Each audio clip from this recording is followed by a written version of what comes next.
네, 평창동 주민자치회 운영 과정에서 드러난 문제점에 대해 살펴봤는데요. 이 사안 취재한 이주엽 기자와 함께 더 자세한 얘기 나눠보겠습니다. 이주엽 기자, 먼저 주민자치회 다소 생소하신 분들도 있을 텐데 먼저 이 주민자치회가 어떤 곳인지 설명해 주시죠.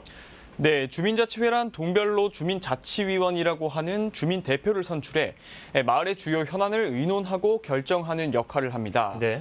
지난 박원순 전 서울시장 시절 시책 사업으로 추진돼 현재 여러 자치구에서 시범 운영되고 있는데요.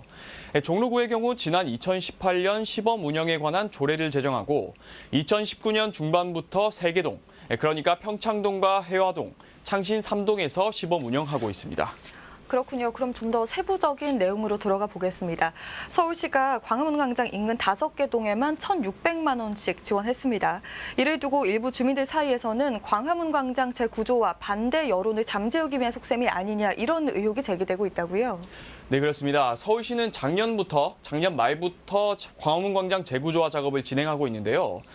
서울시가 이 재구조화 사업 계획을 밝히던 시점인 2019년과 2020년 초기에는 광화문광장 인근 지역 주민들의 반발이 극심했던 상황입니다.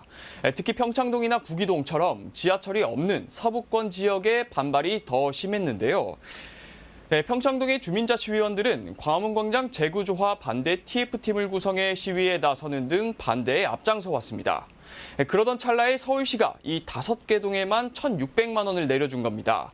당시 종로구청이 각 동주민센터로 전달한 공문을 보면 광화문광장 재조성 사업과 관련해 주변 주민들의 문화 행사를 지원하기 위함이다라고 명시돼 있는데요. 주민 측에선 대체 광화문광장 재조성과 지역 문화 행사는 무슨 연관성이 있는 거냐, 타이밍이 절묘했다. 이는 반대 여론을 무마하기 위한 위로금의 성격이다라고 주장하고 있는 상황입니다. 네, 결국 1,600만 원을 지원한 시점이 문제다라는 게 주민들의 의견인데 이후 이 예산을 집행하는 과정에도 문제가 있었습니다. 이 영상을 만들어 놓고도 공개를 하지 않았죠. 이 제작 과정에서 이 사업이 중단됐다고 했는데 중단된 이유는 무엇입니까? 네, 자치회장은 당시 영상 제작을 주관하던 문화예술 분과장이 돌연 사퇴했기 때문이라고 밝혔습니다. 예. 제작 시기에 주민자치회 내부에서 이 1,600만 원에 대한 논란이 불거지면서 이어진 결과로 보이는데요. 사퇴 이유를 떠나서 담당자가 사퇴한 후에 주민자치회의 대응이 조금 의문입니다. 담당자가 사퇴했다면 보통 인수인계를 통해 다른 사람이 맡아 사업을 이어간다거나 후속 대책이 논의됐어야 할 텐데 그런 조치가 전혀 없었고 말 그대로 손 놓고 있었던 상황으로 볼 수 있습니다. 네, 그럼 지금까지의 내용을 정리를 해보자면 예산 집행 과정이나 추후 발생한 상황에서 이러한 점들이 좀 석연치 않았던 것 같은데요. 이 문제 중심에는 자치회장이 있었던 것 같습니다. 자치위원들 사이에서 회장 해임을 위한 움직임 나오고 있습니까? 네, 그렇습니다. 지난 3월 16일에 열린 평창동 주민자치회 정기회의에서 회장 해임에 대한 투표 방법을 논의하자라는 안건이 처음 제안됐습니다. 그런데 논란의 대상인 자치회장이 좌장을 맡아 잠시 소란이 일었는데 해당 안건이 상정되자 자치회장은 갑자기 회의를 폐회해버립니다. 결국 위원들은 지난 4월 8일, 바로 지난주죠, 임시회의를 다시 소집해 회장의 직무정지와 해임안을 가결합니다. 자치회장은 이날 회의에 참석하지 않았는데요. 소집권자인 본인이 참석하지 않았기 때문에 불법 회의다, 의결 효력이 없다라고 주장하고 있다고 합니다. 네, 이 기자, 이 자치회장이 본인 해임 관련 안건이 상정되자 폐회해버리고 또 회장 없이 또 해임안이 가결되고 일련의 과정들이 참 쉽게 납득하기가 쉽지 않습니다. 이런 문제가 왜 발생하는 겁니까? 네, 저도 전문가의 의견을 자문을 구해봤는데요. 예. 주민자치회의 성격이나 구조가 근본적인 원인이라고 합니다. 예. 전문가들은 주민자치회 구성원 선출 방식에서부터 문제가 있었다고 전합니다. 현재 주민자치위원을 추첨으로 뽑고 있는데요. 얼핏 보면 나름 공정한 듯 보이지만 여러 문제가 산재해 있습니다. 전문가의 설명 함께 들어보시죠.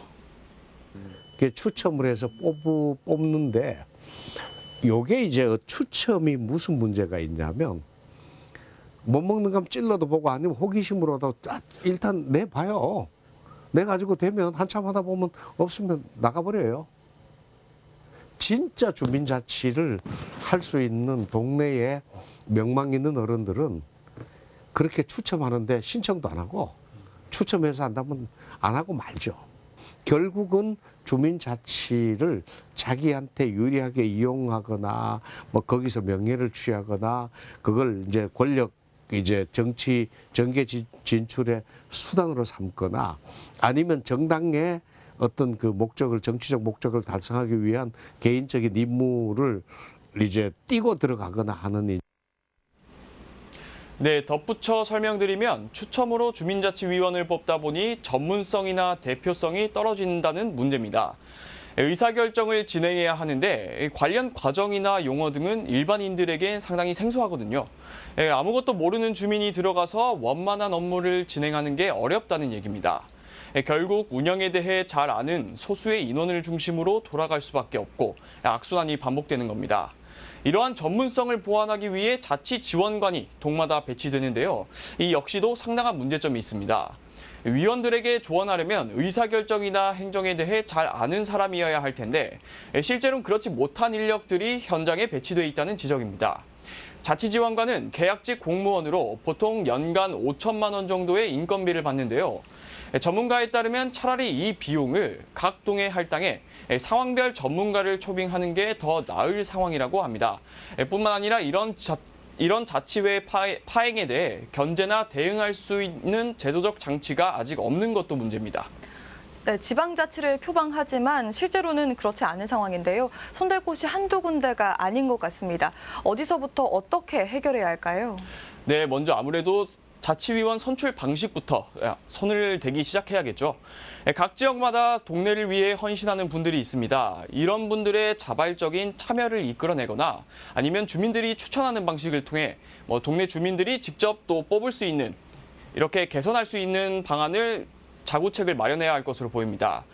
다음은 자치지원관의 전문성도 강화해야 할 것으로 보입니다. 현재 대부분의 자치지원관 자격 요건을 보면 시민운동 등 비영리 민간단체에서 공익활동을 했던 경력이 들어갑니다. 약간 생뚱맞으면서도 두루뭉술하죠.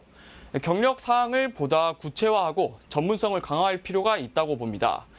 또 지원관의 역할은 의사결정 체계에 미숙한 위원들을 지원하는 것임을 잊어서는 안 되겠습니다.